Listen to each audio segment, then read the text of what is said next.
Okay, so it's 5. This is my second time starting, so it's always frustrating. And plus, it just is like it's one drama after another. I swear to God. It's the weirdest thing. I swear to God, I could write a book. My life living as a dog. I just. And this morning, I mean, not only was it, I got woke up before I was ready to wake up, which is like 10 hours in sleeping, but there was a gap in there. I don't know how long I was awake, but still, it seems like, fuck, man, I'm getting a lot of sleep. Why am I always feel so like out of it and so exhausted? And it's like, oh my God. And and plus, to me, it's like when we're going to sleep, I think dreaming is minimizing whatever's happening. It is something where it is like I'm going to other places and learning things and seeing things and experiencing things. And like through the experience, you learn something. It is, which to me represents also what we're doing here. But, anyways, so I felt really out of it when they got me up. And I didn't do my morning rubbing everybody's belly. I just and got up, and then I'm sure throws everything off right there. And then went right away. So I was like starving all the time. That's probably why we had to freaking get up to begin with. And she wanted to eat again before she went. I cannot believe it. It's like literally every couple hours. Whole meal. It's not like she eats a lot. It's like eats a lot. And so today she was acting ravenous. Ravenous, I think. Then and going crazy. And I keep seeing things. It's so weird. But she just gobbles her food up as fast as she can, and then is hysterical to need more. And so this morning, I gave her some extra, and then the dogs were eating super slow. They weren't into it like her. She's always into it, and so she runs over to one of theirs, gobbles it up as fast as she can, and then uh, I get all set up. You know, they all go out to go to the bathroom, do all that stuff, come back in, and she's acting kind of weird. And I set up my thing and start talking, and I'm talking, and she's gagging, and I'm like, oh my God, she's gagging. I don't know what the hell she's got going on. And then all of a sudden, all that fucking food that she just gobbled up, there it went. So I've been lecturing her while I'm cleaning up this on my new white carpet. New white shag carpet. Puke. It just like in it kind of looks like chili, like that it had a lot of beans. It didn't have a lot of, I can't even remember all the stuff that I had in there. But I had made some tomato soup, and so I had left a little bit of that, so it has like a tomato base and all these beans. So it was like, oh my God, it's like chili on this. And so I've been lecturing her. Told her that's it. You get one bowl of food, and I don't know what the hell. You start eating it all. Like, what a waste, man. Gobble all that food up, and now it's just wasted. It just came right back out. But I'm not gonna put it back in their dish. Oh my gosh. So I'm just gonna throw it away. It's like, oh my God, damn it. Like, what a goddamn waste. And I have no idea what is the drive or the motivation of this. Like, to act like that she hasn't eaten in a year, or she's never going to eat again. Every meal is like, oh my God. And she's just, it's different. It's not like how she used to be. And I don't know if it's having the other dogs around. And she's like, they're taking some of my food all the time. And it's like, she's got to eat as fast as she can to get it. And it's like a race. Like, I don't know what's going on. It's aggravating. And there was a couple different things though. My mind was being filled with stuff, and so now it's kind of like, I don't know. It throws me when I start. It throws me when I get woke up, and I feel like a part of me isn't fully here or something. I feel really out of it, and some of this stuff. I feel like some of this stuff is going to seem like I'm just repeating it, but it is like it's like important, and it's like it doesn't seem that everybody gets it. And I'm not talking about you guys. I'm talking about when I hear people saying things and stuff. And then plus, this energy is weird. It's definitely intense. Like, to me, it feels like everything's going faster. Like, I don't know how to explain it, but it feels like things are moving faster to me. And the and there's another thing too. Like, I keep seeing all these numbers going into alignment. I keep having these weirdest little things happen. That's like, these cool little things. And that to me is a positive kind of thing. Like, I don't know how to explain it. It's like, but then there's all this interference. There's all this constantly, knocking things down. It's just, it drives me crazy. And that is where I feel like dark energy is, it's like doing its best to just stay alive. So, it's just going to keep doing things to create irritation and stuff. And it's funny because, my mom, she just keeps complaining about it, but I can't tell her, oh, well, that's the dark energy is around to frustrate you.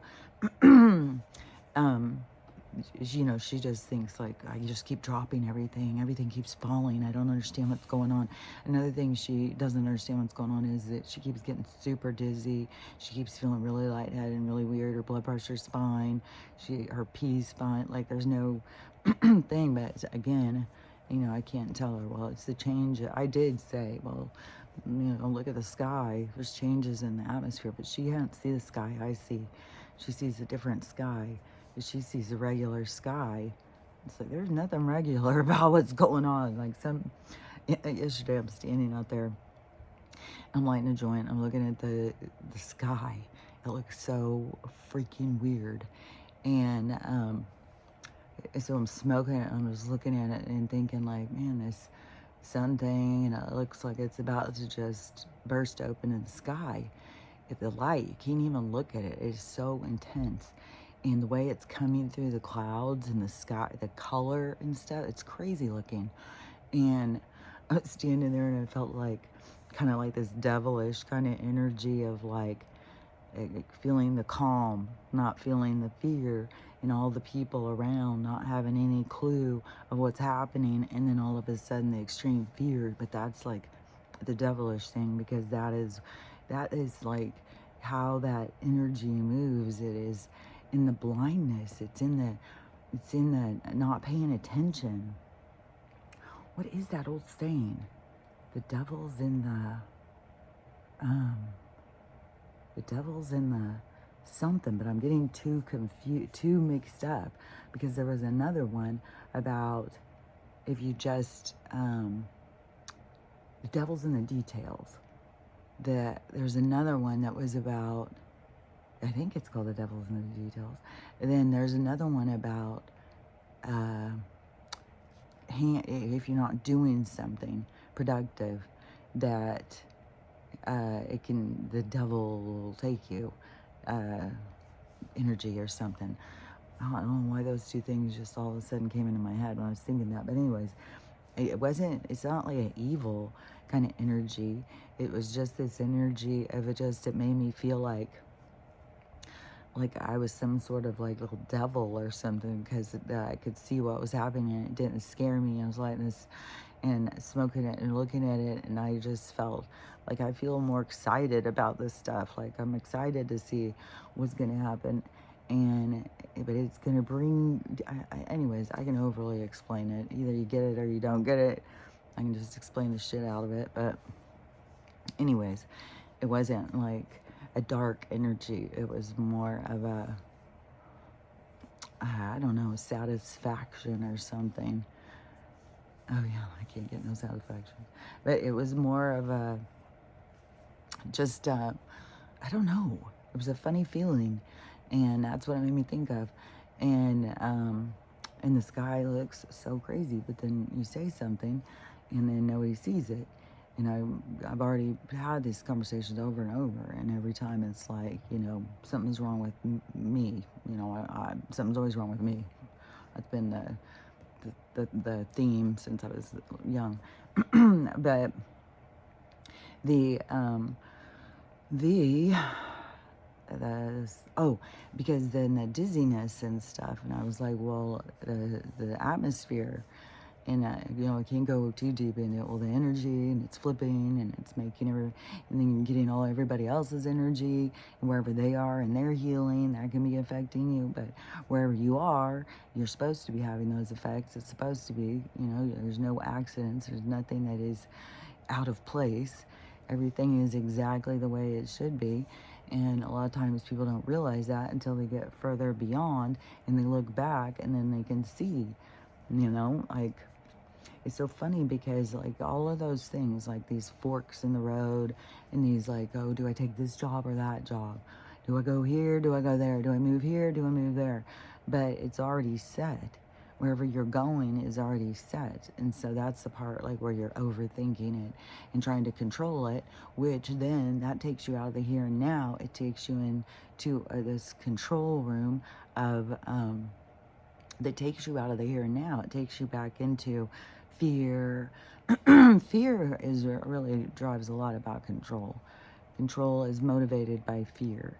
And so anyways, when you're projecting and you're feeling like you've got to solve all this stuff and not adhering or admiring, or admiring, that's good, or acknowledging that there's already a set plan for you, then you distract yourself. See, that's when you go into this 3D world of trying to control, and they distract you. They keep telling you that's what you're supposed to do. You're supposed to do it like what they tell you. They try and tell you that you're doing the right thing to stay in their 3D world, and they have made it harder and harder. They've taken the lure and moved it faster and faster and faster that people can't keep up anymore. They're working and working, and they can't keep up. They can't do it. They can't do it. And their lives are falling apart and stuff. And that's what it stops. Stops the insanity. Because for a long time, people just kept going faster and faster, trying to meet the goal, and the goal kept moving and moving and moving. And so, it was only so far we could go before there was a dead end. And it's weird because while I'm saying this, I'm seeing like all these different family dynamics playing out. And it does shuffle through, like however it affects certain people is going to ripple through. And so it all happens exactly what's supposed to happen. All of the, not seeing eye to eye and everything. Still, if you don't feel good, you're just going to have to just go to sleep for a while. You shouldn't eat so much, I told you. And she probably peeked out her medicine. So, anyways, all those things are the way they're supposed to be. The not seeing eye to eye and all of that is not so you can rescue them and change them. It's so that you can see yourself, so you can understand yourself. And sometimes you see a side of yourself where, you are very controlling and manipulative, and you want people to see what you see. And then you can go in and start questioning that, and it always leads you to this broken edge of the thing where there is no set thing. It's all more open. And so trying to get somebody to be like, it's the way you see it, that's very limiting. And that is limiting for others. And then that's like what I talk about, this like entanglement, this energetic entanglement, because you allow somebody to do something, then it's like an entanglement. I don't know how to explain it, but it's both parties play a game. It's like these patterns, and you get stuck in them. Like that's where the dark energy, you get stuck in these patterns. But then when you can start recognizing your patterns, you can break them. But you have to pay attention. You have to look at it. And I know it's more natural for some of us to see patterns, because then they try to say, oh, these people, they're weird. They're like, that's autistic or something. They come up with all this stuff. But some people, it's easier to see patterns. But, if it's not as easy for you to see it, there's something still that you have that gives you an insight. And you have to acknowledge that. You have to find that in yourself and not chase how it's working for somebody else. If it's not working for you in that way, then start thinking, well, there's got to be some way that these things will work for me, that I'll understand, so I can see what I'm doing wrong and stuff. You can ask for guidance. You got to just figure out what it is, because you're here to work on different things. Everybody's different. And so, and that is the push also to find yourself, to find your own motivation. And your own motivation gives you clarity into your own self too. So see, it all works together. Everything always goes back to this clarification of self. And and this is such a cleansing of so much dark energy. And there's so many light beings that have indulged in dark energy. So like you say, the fallen angels who got swept up in all of this stuff. And so basically that's what everybody would be. And this is the cleansing to get back to yourself, but also everything you went through, you learned from it. And you have to acknowledge that. It has to be a part of you. You can't sweep it under the rug. You can't put it in the closet and close it. You have to acknowledge it and see it. And that's where you create your own balance. And your balance is always able to shift. So you don't have to get caught up as like, oh, this is my one shot of being this perfect person. You got to get out of all those mindsets, because remember, it's also the edge of nothingness. So there is no perfection. There is no one role model of we're all trying to get to that. That is three-dimensional insight or three-dimensional distraction. And that is where, you can go with the flow, or you can start trying to control it. And those are the kinds of things that you learn about yourself, is these dysfunctions that you have that pull you out of the here and now and pull you into this control kind of room. And so when you go with the flow, it takes a lot to do with trust. It has a lot to do with you. It's like it's like being present. And so not trying to control others, letting them see what they see, and not telling them, like our line in the sand is always, well, we'll see. Well, I mean, we'll see. There's nothing to argue about. It's gonna evolve. Some's gonna be seen. Like, and I was thinking again yesterday, it came into my mind, there is 100%, there is a possibility that there can be kind of a rapture thing, where all these beings are going to leave because they're going to go play out. Maybe that's the split. But those beings, it's available in the universe that they can all group together and go continue to live out the thing of worship and a deity, and putting outside of themselves. Like, there's lessons in that. So a whole group can go and say, no, we're all in the rapture group. We're going with that guy, and we're gonna go learn over here. That can be, we don't know. It's so much more vast than we have any knowing. That's why when crazy things happen, don't get all caught up in like it's crazy. No, it's just normal. That's how crazy this place is. Anything can happen at any time. And so you're just and when you don't understand that, it's because you are programmed into limitation. And so, but that program is a big program that they run here, because they don't want you to see the magic. They don't want you to think that, your gifts are anything but an abnormal thing that you need to hide and be embarrassed about. And so, I mean, they'll put you on medications because you hear in the universal consciousness, you talk to other beings and stuff. There's so many more people now coming out about having telepathy ever since they were a kid. And I know they were looking for us. I know that they were looking for us, and they wanted to use us, and they caught some. But I don't think that they could keep up with them all. And I think that that the universe made a lot of lives of certain people kind of hidden for a long time. So they were just, unseen. They weren't supposed to stand out at any point, because then that draws attention, and then they start to see, and then you can get, like, there's a reason why it's like safe now for all of the, yeah, everything to come out, you know, the fae to come out, the dragons to come out, the kids, you know, the people who have telepathic abilities, and they didn't go to the doctor to see what was wrong with them. I think, I swear to God, a big part of that started because it started when we're so young. Oh yeah, that's what was making me think of that, because I was watching this show yesterday. This show, okay, so it's got what is that? The guy's name. His last name is Cabot, I think. And he was this kind of like kind of a more rotundish kind of guy, and he had a beard and a mustache and hair, and I think, and dark hair. And I can't think of what his first name was, but it seemed like he had an accent. But he was mostly in movies, but I don't know why I'm thinking like My Three Sons or something. But he, and I don't know, he was always like a distinguished kind of character in movies. And so this is like a Twilight Zone kind of show. There was like a lot of those kind of shows for a while.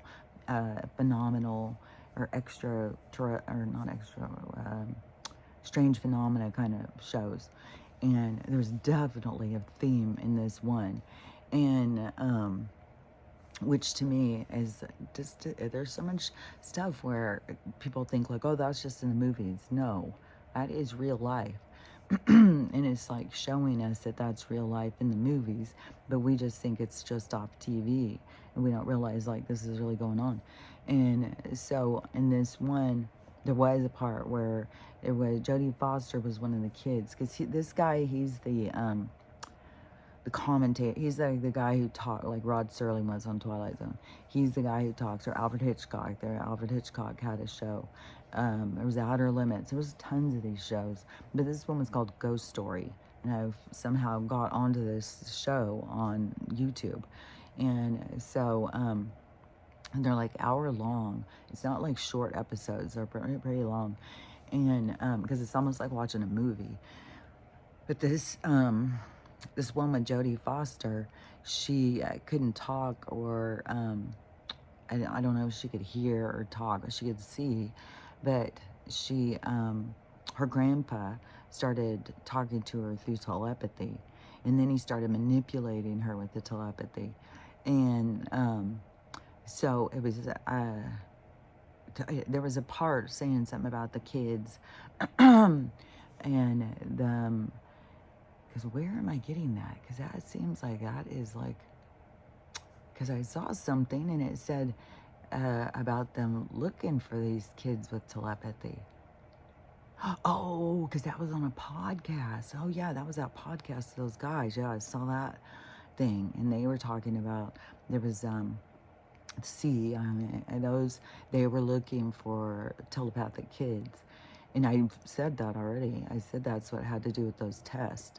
But, you know, my guides in my telepathy told me not to fill in the things. And I had no idea why. I didn't know that until way later when I started hearing about Corey Good.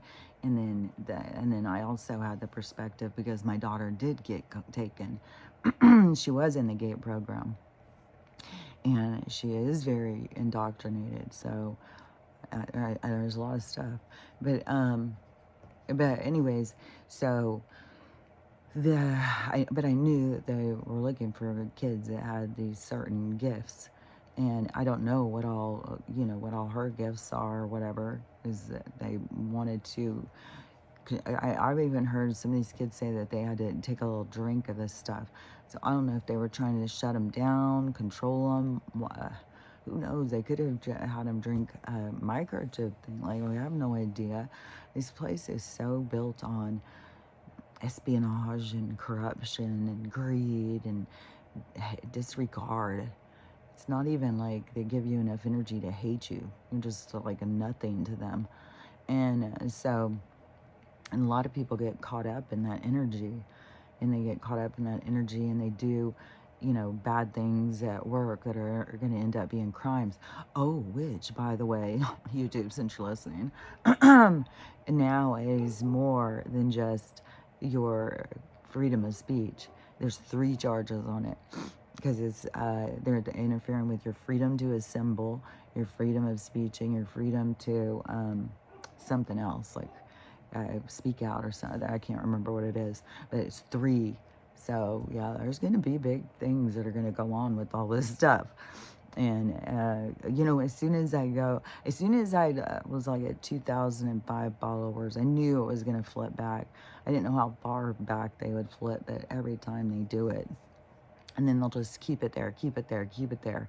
Hold my videos, hold my videos. So whatever they're doing, it is, the universe is it's gonna be a swift change in the climate. So, just how they're flipping the energies around on us, or with the weather and stuff, it's gonna flip around on them. So all the stuff that they've been pushing is gonna fall back on top of them, and it's going to let us out the gate.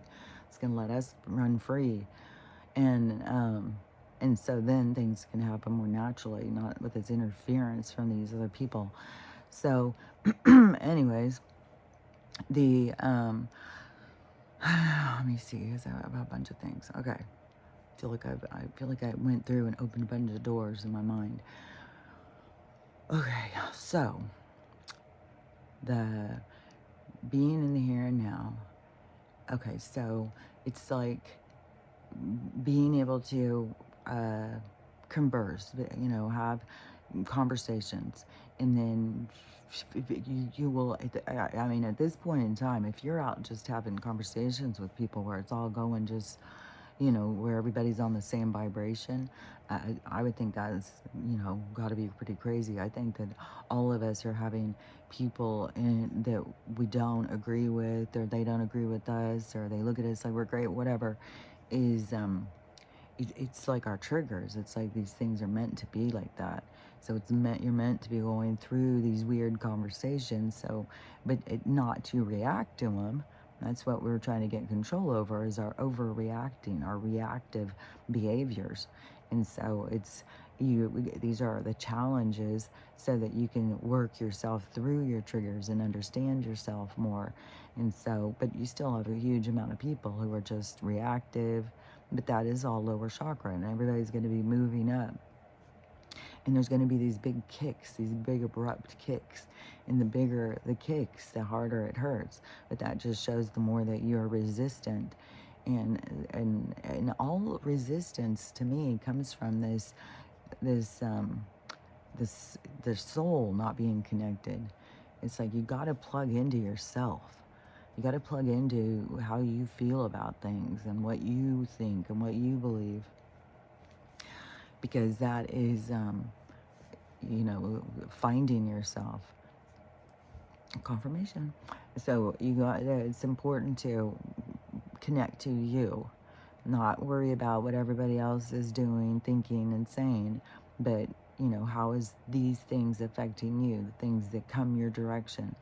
And so that's on your yellow brick road, your journey to the Emerald City, all of the little people that you pass by. The same in the tarot card. That's the tarot, that's the Fool leaving on the journey, and all of the different people he meets along the journey is what creates him to become, I don't know if the last one is the Hierophant or something, it's like to become this deeper version of yourself along the way from the things that you encounter. And so it's these different kind of energies to encounter. It's like, it's a story. It's like everybody's life journey is like a story. It's like a written story. And you get to come in and experience who you are, what you do, what do you bring to this story. And so it's like these templates or something. And then you go into these little, like, I don't know, kind of like you could think of it as these like what we put in a movie or something. and then you get to go in and be the character, and you get to control the character, but you can't control what goes on. You can control how your character acts through it, but it develops through it. But it still is like a story. And so somehow like that, but it's crazy because the AI, it's like, oh, okay, it's like different cooks. Okay, it's like different cooks, like a chili cook-off. Like everybody's cooking the same thing, but everybody's is a little bit different. And so everybody's story, it's like, you know, the chili cook-off, everybody's got this story, the same story, but everybody does it a little bit different. And so those little bit difference is what makes it all work. It makes the expansion of knowledge and stuff. It feeds the mind of um, the mind of the heavens, or what they maybe refer to as source, you know, the source of all knowledge is, but we feed into that source. So that is something that we are a part of. It's not like something out there. We are feeding it. We are giving it what its knowledge is. And but you're limited in your knowledge unless you are open yourself to others. And then that is a powerful through observation, and you can't be in observation if you're in judgment, because that's a whole nother distraction. So that's a whole other thing to keep you off your path as well. The more that you can be in observation of the encounters, then the more you can learn on your path. And so it's like filling up your buckets more and more as you go. And you get to the Emerald City, you don't go empty-handed. You go full. You go with everything you need, and you picked it up along the way. And so oh yeah, because some things you have to learn what to let go of and what to bring with you. So some things you have to let go of. You don't want to be taking them with you. You need to let go of some things and pick and choose. You have to choose, like I see it kind of a person carrying two buckets, but then do you start piling things on your back and on your head and then start weighting you down? Or do you learn to let go of these things and to just keep your buckets and to keep the balance? And each bucket only can take so much, and when it gets full, sometimes you have to remove old things to let new things that seem more important in, so that you keep your balance of you and not take in all of it is like when you take in all this stuff and you keep adding more and more and more, it's really a process of not taking care of yourself, not taking time to cleanse and to take time in reflection and look at the things that you need to let go of. It's a time when you there's a reason why the heaviness, and then it's like the heaviness turns into the aging process, because you are not giving anything back to yourself. You are just being drained of the very life of you, and they are convincing you that that is a normal process. And at the same time, though, that starving you of what you need, and then gas chambering you to make you sickly. So it's very nefarious, you know, and malicious what they do to us. But then, you know, we also still are in this game, in this storyline game thing, so that we can experience, so you can always reconnect to yourself. It's just so trippy how they just have so many people who are so disconnected from themselves. But that's where you can know, like, it's going to be dramatic. Like, they're all souls, just because they don't remember, but they're all souls. So when they plug back into themselves, it's going to be like, oh man, it's going to be just like how I always see, it's just these lights all of a sudden coming on. But it's going to be when all of a sudden all their lights come on, it's going to be, that's when they see their own, you know, dankness. They see their own dirty. And that's where it's all of a sudden like the light coming on feels like the enemy, because then it shows you all of the things that is wrong with you, and you have to look at it, and it's not this artificial shit. It's not this like where you can go do plastic surgery and stuff and make it look better. It's it's deep inside of you, and so it's like the difference of like where like you can look at Kim Kardashian and some people see this really beautiful person and other people see this demon. It depends on what you're looking at. You're looking at the inner side or the outer side. And so, or the inner version of them or the outer version of them. And the inner version, you pick up on things. So, you know, it was something I noticed a long time ago when I was young.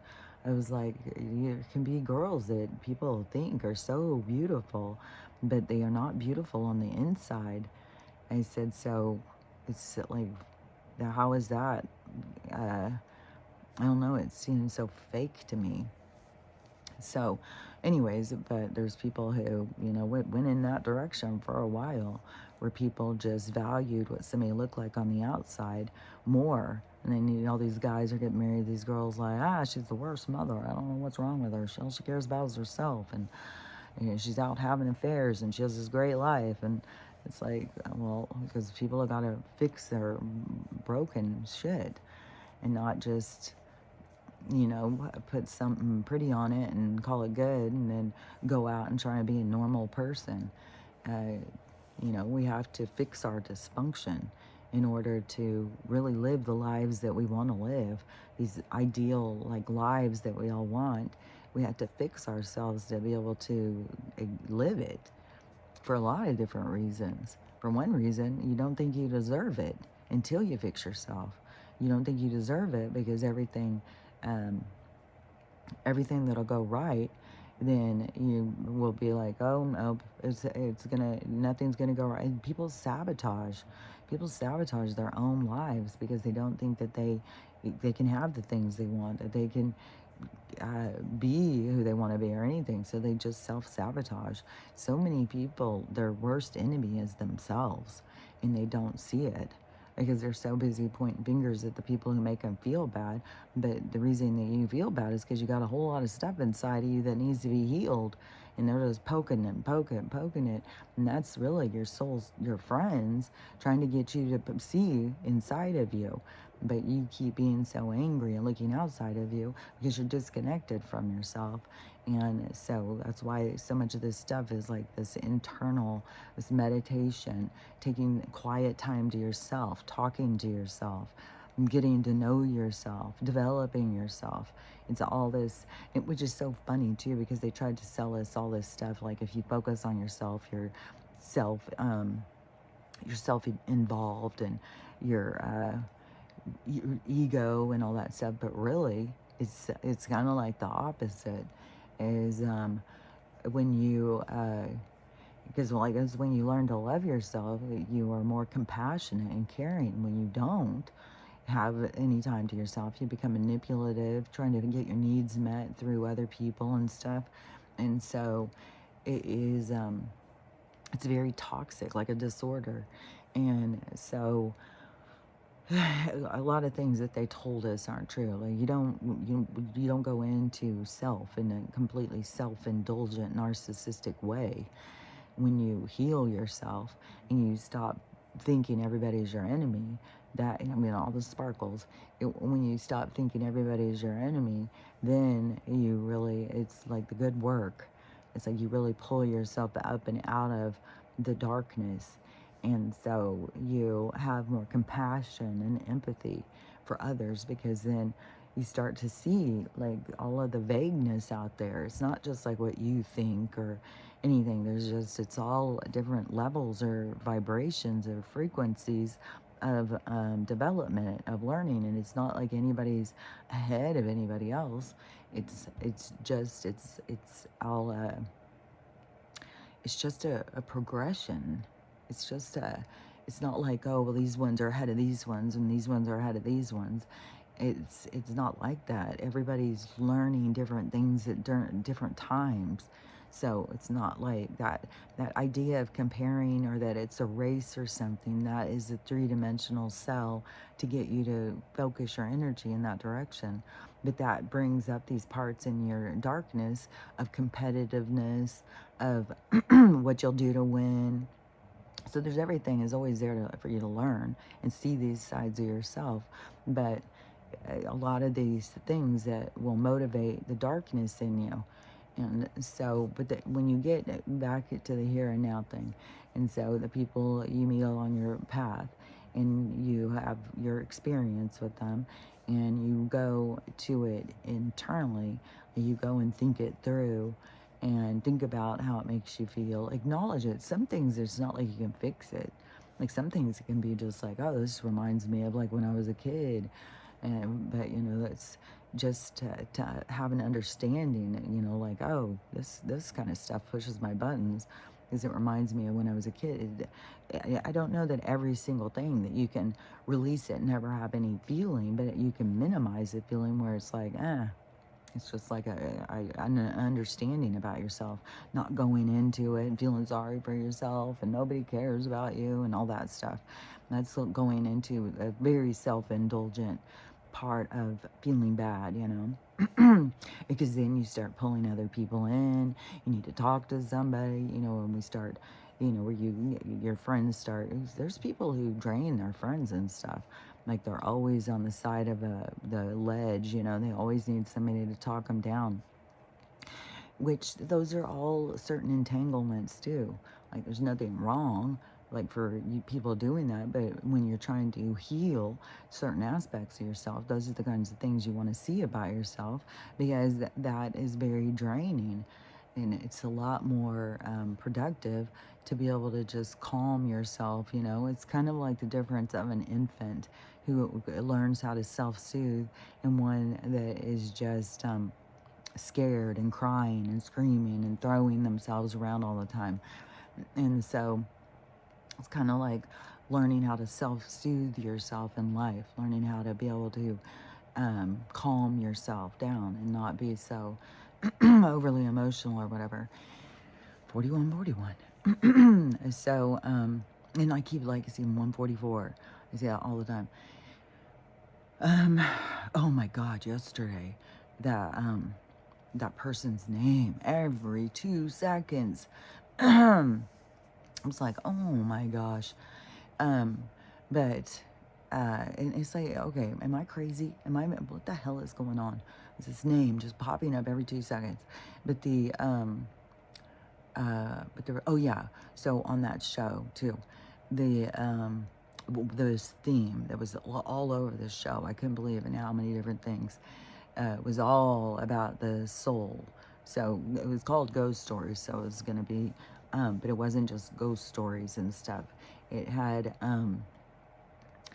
like little stories, like with souls and stuff. Like one of the stories was these, all these artists and hippie kind of people who were all like making things. Some, you know, were sculptors, some were painters and jewelry maker, like all these different ones.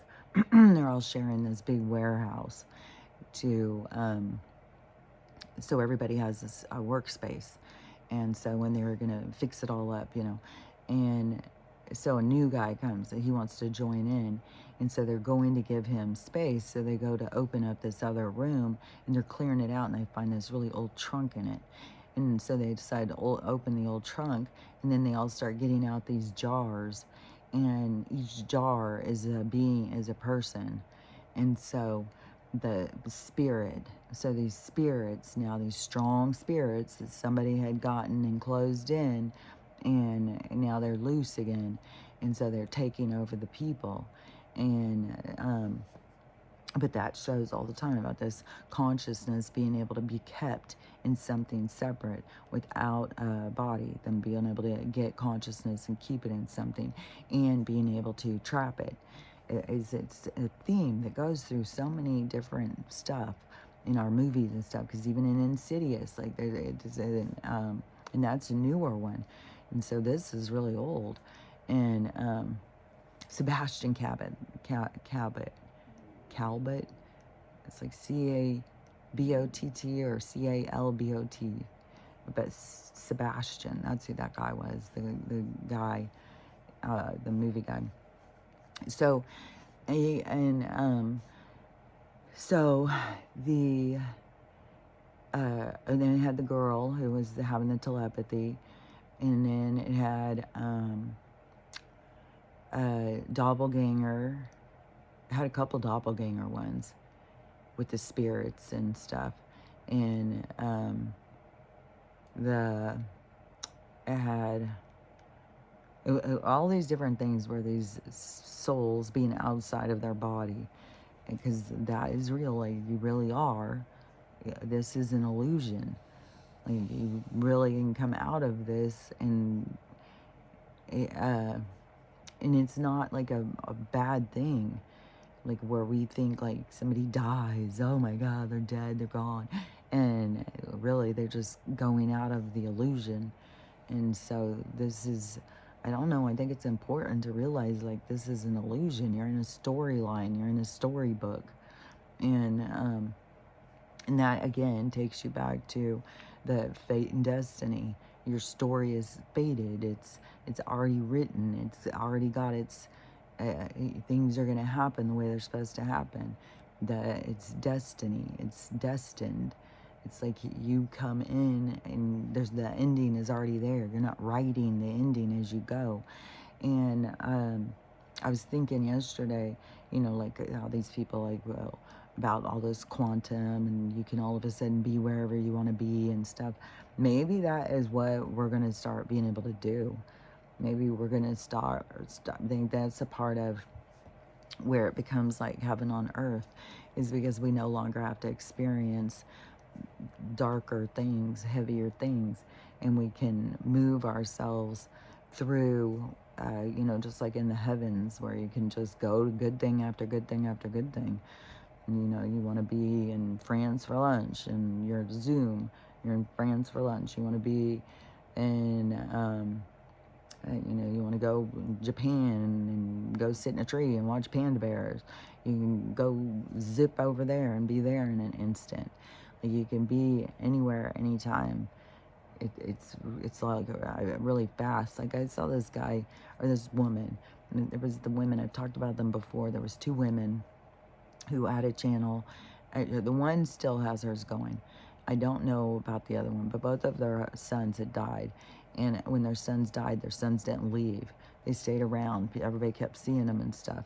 And so they started having communication with their sons. And their sons started telling them about what was going on the other side. And their sons started talking to people who were over on the other side. And so they started giving them all these different insights. The one lady, her son's, I think his name is Eric, and he's always going and talking to people who we think of as being famous. And the other lady too, she was too, and she said some things in hers that were really, really interesting, because to us we think like, oh, this famous life, and like that means something. But when she was talking to these other souls, they were like, those lives, the simpler lives were the ones that people really liked, not those ones. Those ones were really strenuous and hard, and a lot of lessons, a lot of stuff with control and stuff. And so they weren't like some easy, like top of the line life. They were a lot of learning and growing. And so anyways, but the more simpler lives where we just get to live and just have our family, and just, everybody gets to grow old and just live a simple life. Those are the ones that people are just like, oh, that was the best, man. So anyways, that, the simple life is what we all yearn for, is this, the connection, the not having this, this pace that is unsettling, trying to keep up with it and stuff. So, and in everything too, that you pull yourself over, it pulls you out of the here and now. Like, that keeps standing out to me. What was the other thing too, that did I finish saying that? Because it was something else that was standing out to me about, now I don't remember if I finished that. But it totally stands out to me about how the here and now is whatever is going to happen right here, right now, and being present and not projecting, not being like, oh, I gotta force this. Like, but I'm gonna save money. It's not like I'm not gonna be like, and I will look stuff up. I'll look up once I have a certain amount of money. I'll look up and see like, oh well, do I want to get a camper? Maybe I want to get like a little mobile home somewhere out on some property. And I don't know how things are gonna work because I know if that's what happens, that's not. I feel like I'm going to get all the things I want. I think we'll be able to get all the things we want. It just has to do with timing, and you don't know what the steps are to get there. So you just got to go with the flow. But definitely, this month, April, will be the month I think that I should be able to save money. But then the next couple months, I should be able to save some money. And so I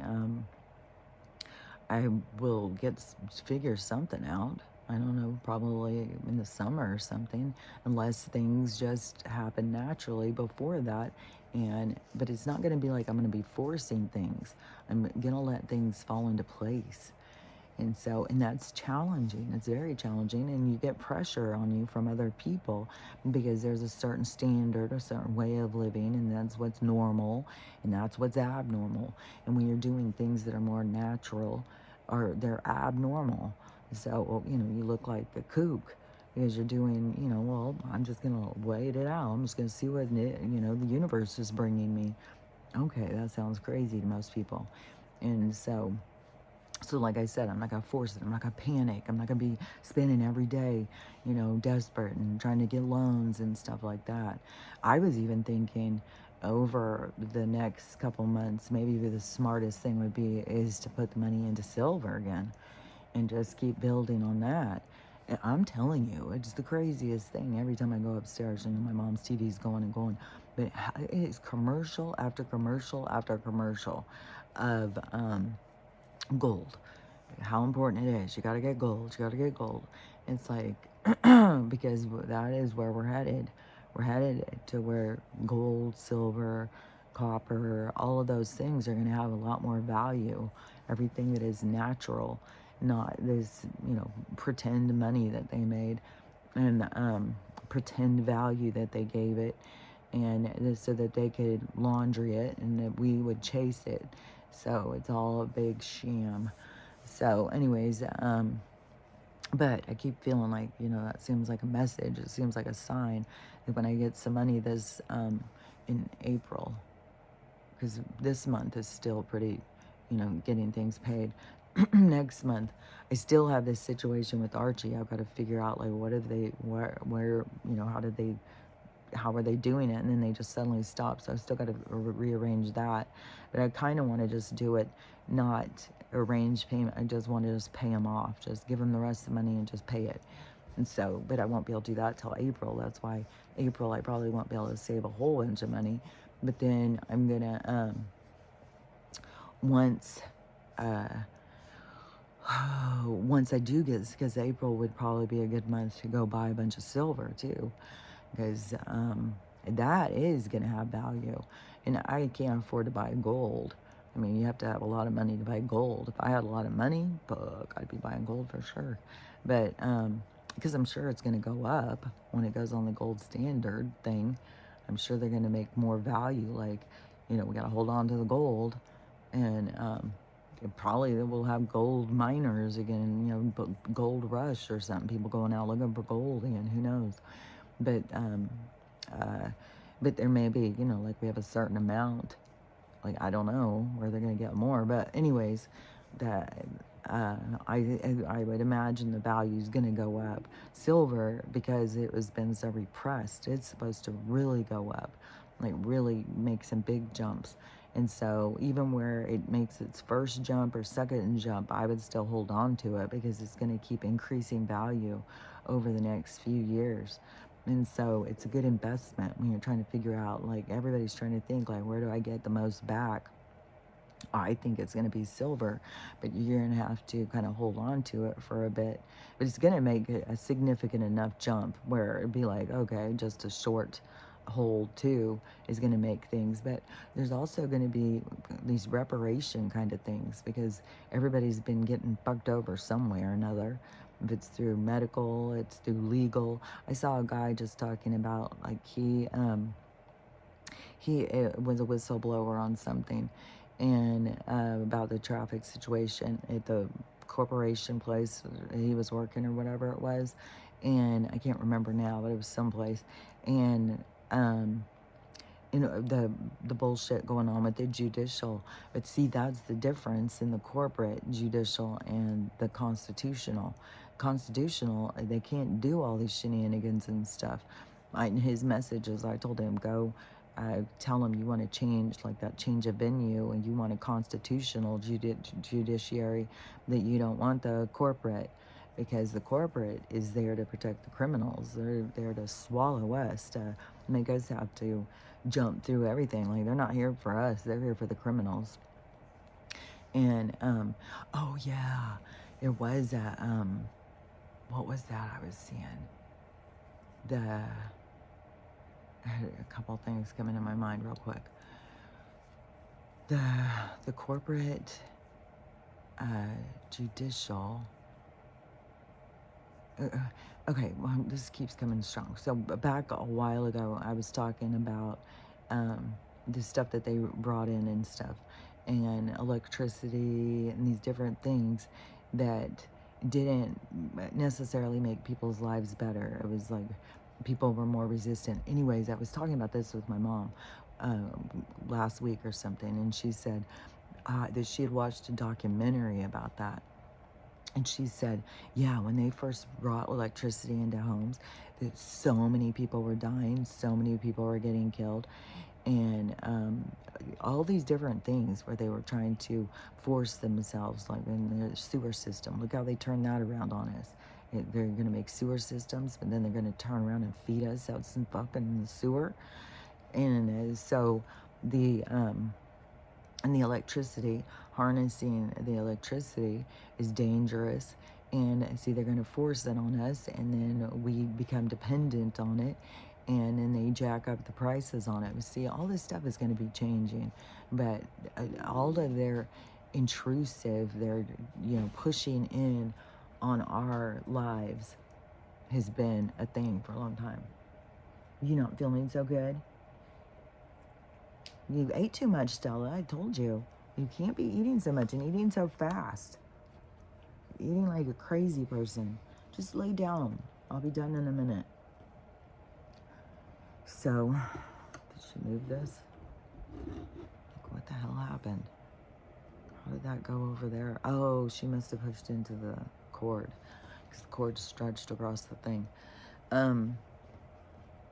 So anyways, it was, what was I going to say about that? The other thing that I saw, because it was, I don't know, it's so easy to get distracted. But I keep on seeing this path, this journey, and it being already set. And it's like people distract themselves by other people's opinions, and also by the pace. Well, if it was going to happen, it should happen by now. It's like, you have no control over the pace of life and all the things happening in the background. Everything has its own space and time, its own time and place. It has its own preoccupied time slot. So everything has its own time slot, and so you can't force it. You can't change it. And that is like, so when they say this stuff about this quantum jumping and all that, and skipping all the hard stuff, I don't know. We'll just have to see. Because to me, what our souls have been doing here, it makes no sense.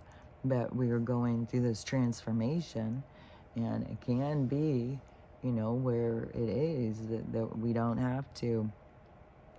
We can travel through portals. We can travel, like, it's going to change a lot of things. It's going to change different things for different people too.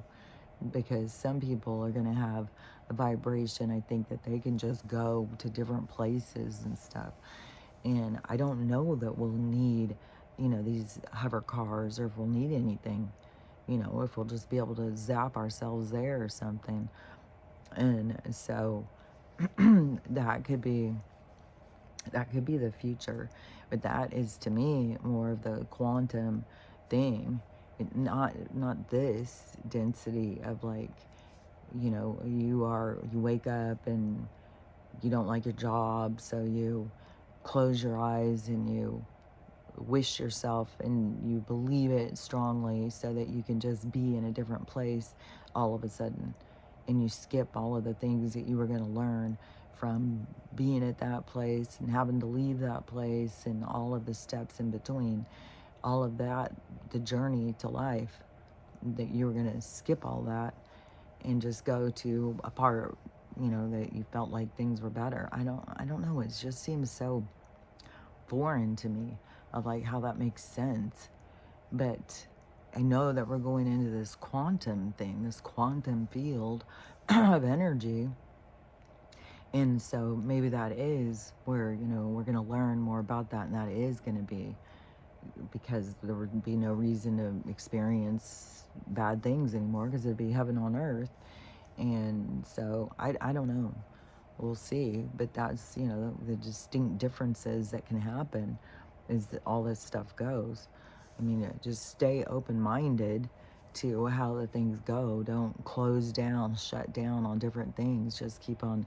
To me, it's just like, it's like you've got these binoculars and you can see all this stuff, and you can just keep tuning them to see more, because there's more to the picture. So, and don't close off possibilities. Don't close your mind off, because then when you close your mind to things, then you got to question, why am I closing myself? Why do I think that this can't be possible? Why do I think this can't be possible, or that can't be possible? That's a limitation. And so, and there's so much limiting in this three-dimensional thing. There's so much limitations. Like, it's weird how limiting, because it gets down to they don't believe. It's like they don't believe in their souls. And I'm swear to God, there's tons of religious people who are not connected to their soul. So it's there's a thing, like, even I think Jesus was always saying, you got to go in. Heaven is within you. You got to go inside of you, and to find the truth, to find you. And all these people project outside of them. Even, the church keeps you projected, like who dressed the nicest, who gave the most, who does this, who does that, who's the most charitable. It's all this, pat yourself on the back, a kind of situation, and very ego driven.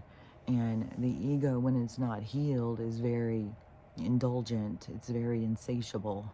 And so, but it feeds an energy, it feeds that. So there's going to be, just a huge amount of people that, it's just so weird too, because people who think that they are so in touch with God and stuff like that, but they're not in touch with themselves. And when you're in touch with yourself, then like, you are eternal, and you don't question, like another eternal being left the storyline, like, oh, they're dead, they don't know who they are anymore, and all this stuff. It's like, that's absurd to me. And when I'm talking, the air keeps blowing on my tooth. It's very sensitive sometimes. I see it. It's very sensitive lately. I'll be glad when it's all the way healed, that's for sure. And my eye, it's like this thing. It's like this lump thing, but maybe it could be like a scar tissue thing or something. But definitely, I keep checking my eyes. And definitely this part that used to be all black, it's like I can see now. It's not perfect, but I can see more. And it's like I can see the colors. I can see it. But there's still something, but there's definitely a big change. It's definitely going in a good direction. It's not getting worse. My vision's not getting worse. I'm not going more blind. That has been going the other direction for, I think it's been a couple years now. I don't remember when I started saying that my vision was getting better. I remember I was outside walking, and all of a sudden I was like, oh my gosh, I can see really good right now. And it still had to block the thing in the way, but otherwise the whatever, like this mucusy looking, it was like looking through Vaseline a lot. Which, you know, if the botulism had fallen and was going and creating this larvae in my eyeball or whatever the hell, then that would create a lot of mucus, because that's the kind of stuff. The mucus goes like when allergies and stuff, when there's something, an allergen, a toxin, when there's something your body's trying to reject is there, then all of this mucus will go there to try and move it out of the thing, and to protect you. It's like a protective maneuver. And so maybe that's what my eyes were doing, was protecting themselves by coating themselves with this mucosa until I reached the point of being more healed, or more minerally not as deficient in my minerals, and so that the next process could go. So I don't know. I just know that these things keep getting better. And when I was going to the Western medicine for the answers or the solutions, I was just getting worse and worse and worse. And going to my own self, and those things are the things that come into the here and now across my path and my algorithm. The things that come in are all these different health things. That's been going for years now. All these different health things, and seeing all these different things, and then I always will feel motivated to try this or try that. I don't try every single thing that I see. I mean, already it's like a couple $100, like it's expensive. All these different herbs and powders and all that stuff are costly. But there's more. There's tons of different things you can try. NAD is like a big one that they say you get on that and your aging process stops too. And I got it one time for like 1 month, and I didn't get it again. And I might get it again, but it's some vitamin complex mixture or something that is more the minerals and shit that we need that stop you from this aging process that they created. And but there's tons. Like there's what is that? Bitter sour sop or something. There's Shilajit. There's all sorts of things that I've seen, that where people were healing and getting younger and stuff. And so, you know, when you go and you try those things to see, like, is this work good? Do I see any difference in my own self? And what's happening? Like, you know, keeping a record, keeping track of what your response is to the different things, so that you can kind of narrow down what works for you and what doesn't work for you.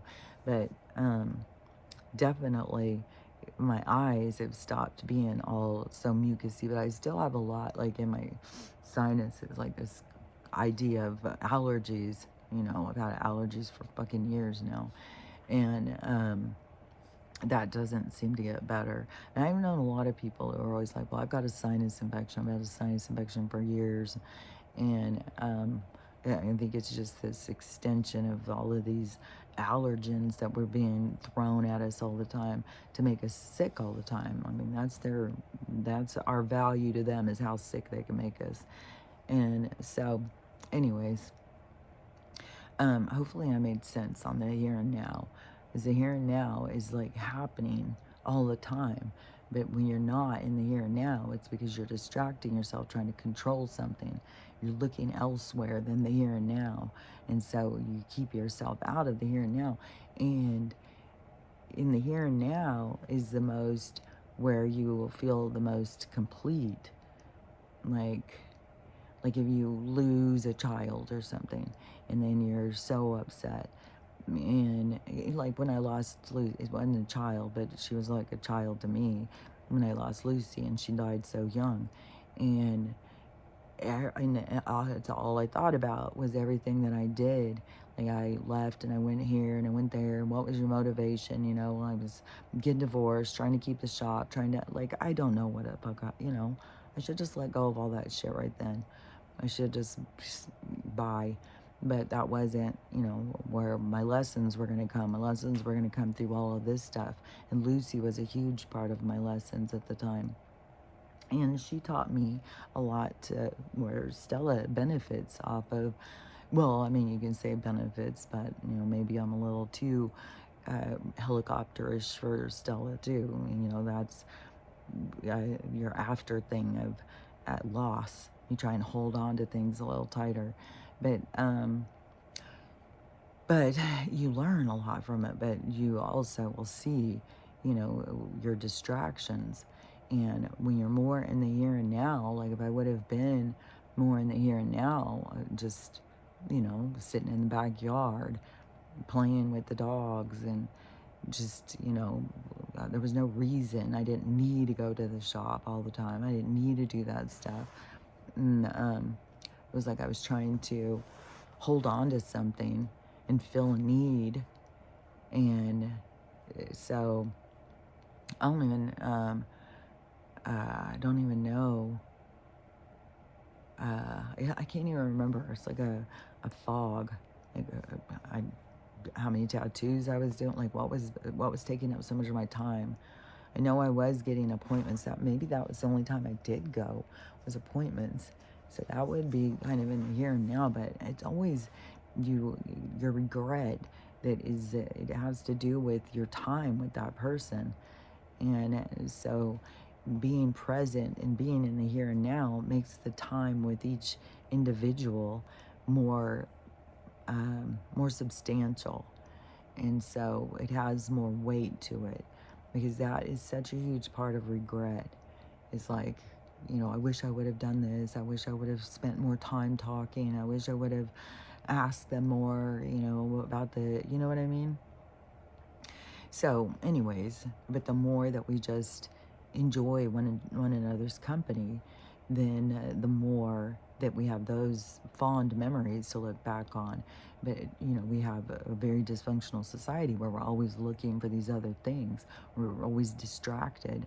And so, but we're healing these parts of us. We're healing these parts of our society. And that's what's going to bring us into this beautiful time and place in the world, is because we do the work and we get ourselves to be better people, and the more better people is going to make a more better world. And so it's, you know, we're in the process. Like right now, it's just in the movement. We're still a ways away, especially like if it's going to be years before that. I sure hope that, if I swear to God, if they wait years for the med beds, which it seems kind of weird too. Why would he wait to the end of his term? That's his re-election thing. Well, we would see through that, because the more that we see, the more you won't. Everything will be too obvious to us. So it has to do with intention and stuff. And I feel like it's not going to be. But also these years can be really full. Like, I don't know. Like, maybe it is going to be really full, but it's hard for me to imagine that we're not going to have a huge amount of people that are going to die if it's not going to be till 2029. Like, it's got to be sooner than that to save a lot of people, because they made all of that fast acting CA in all these people, and then plus the development of all these weird sicknesses and diseases. They're bringing back measles, like all this shit, man. They just don't fucking stop. It's crazy. Now they've even got Gator out there saying, oh, well, he's expecting, you know, in the next couple years, we're going to have another big pandemic. You know, of course we are, because you guys keep hitting us with them. Like, put them away. Close down the labs and we'll be good. So, anyways, until they're closed down, and they can't just go in and close them down, just like you can't go in and say, well, we're going to close down the money going into cancer research, and everybody freaks out. Oh my God, they don't give a shit about cancer. Jesus Christ. And it's like, because the fucking people who were taking the money wasn't putting it where they were supposed to, because they've already got the cure. They've already fucking had that for a long time. They kill people over that shit. Like, there's been a lot of doctors who are like, hey, guess what? I figured it out. Oh, really? Well, see ya. You're not gonna make money off of that. So you're not gonna make money off of vibration stuff and everything, because that's where they keep finding it, is this vibration. But it has also to do with the cleansing. Even before I went into the quantum med bed things, you had to do cleansing. You have to detox yourself, because the toxins are fucking murdering us. So, anyways, that all is real. Like, that is that's the real world we live in. I was told when I was a kid, like, we were in a lab, we were in an experiment. And it's just funny, because you just don't realize it to what level until you start putting all the pieces together. And it's like, dang, man, like, no shit on this. And then besides the fact, though, no matter what point you get to, I think you always have to be at, like, and I came into this, I came here purposefully. Like, this is what I came for. And it's just like, it's crazy sometimes. It's like, man, I must be something. Like, I think, oh yeah, that sounds like a good thing. I'm gonna go in for that. And it's like, fuck, it's an endurance test, man. It's like, you gotta keep yourself going.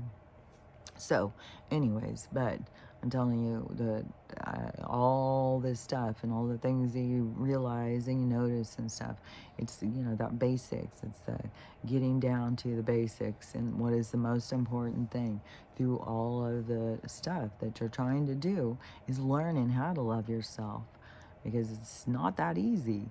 As there's going to be such a struggle when these people start really trying to get there, because they are going to have to go through the dark. They're going to have to see these parts of themselves that they don't like at all. And how do you love something that you don't like at all? You gotta learn. You gotta learn how to love yourself, because then you're going to learn how to love everybody else. And then you're going to learn how to have a great day, a good, loving day, because it is all up to you. So, anyways, I will be going out tonight, so I will tell you what it's like tomorrow. We'll see what this night brings. I don't know what it will be, but it seems like there's going to be something. There's always going to be something. So, anyways, I'll talk to you later. Bye.